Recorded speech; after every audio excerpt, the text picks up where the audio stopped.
بسم الله والصلاة والسلام على رسول الله. فكرة النهاردة إن شاء الله حاجة عملية ومفيدة جدا وفي نفس الوقت قليلة التكلفة. جبت عندي علبة بلاستيك زي ما احنا شفنا كده مع بعض، وجبت عندي أي قصاقيس من القماش وبدأت إن أنا أغلف بيها العلبة بتاعتي. تمام.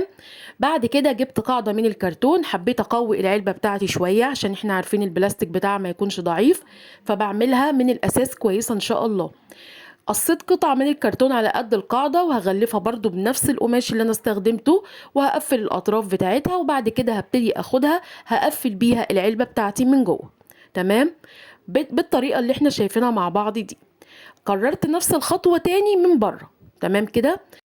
بعد كده هجيب عندي الاعواد بتاعه الايس كريم اللي هي الخشب، هبتدي ان انا هوزعها كده بمسافات متقاربه، يعني مش عايزاها تكون بعيده قوي، بالتقدير كده نحاول نخلي المسافات تكون قد بعضها.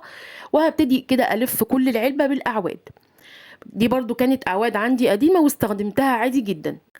بعد كده هبتدي اجيب عندي اللي هو دبار الخيش، وهبتدي الف كده الجزء الاولاني بس من الفكره. انا هدخل الوان كده مع بعضها، انما احنا نقدر ننسق الالوان بالطريقه اللي احنا عايزينها. بلف كده كل الجزء اللي شفناه مع بعض، يعني ارتفاع العلبه كله.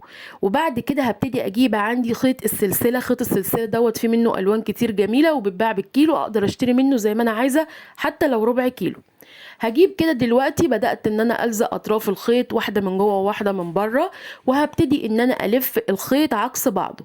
مرة بمشي باللون ده ومرة باللون اللي بعده، وهكذا عكس بعض زي ما احنا شايفين كده. طلعنا ما شاء الله زي ما احنا شفنا لحد ما وصلنا للنهاية. هقفل الطرف بتاعي كده لحد ما اخلص واوصل لاخر الاعواد كلها. هلف الطرف من فوق واقفله عندي من نفس دبار الخيش بالطريقة دي من جوه ومن بره. جبت عندي اليد اللي هي بتاعه القارورة، وهبتدي اشيل منها الجزء اللي هو المدور ده، وهلف على الجزء دوت خيط خيش، وهبتدي اعمله كيد للثبت اللي انا عملته بالطريقه اللي احنا شفناها دي. هركبهم كده في الجنب، وبدات ان انا حبيت لو انا حابه ادخل اي حاجه في الفكره ادخلها. يعني دخلت شريط اللولي النص دايره، وعملت فيونكه من نفس الخيط وهزين بيها. لا اكتر ولا اقل، حاجه بسيطه وسهله جدا. علبه بلاستيك صغيره قديمه طلعنا منها بفكره ثبت رائع وبسيط وسهل جدا، وكمان عملي ومفيد. الفكره هتنفعنا في حاجات كتير جدا في البيت، وعايزه اقول لكم كمان تنفع عياشه برضو، هتبقى حلوه وتحفه جدا زي ما انتم شايفين كده.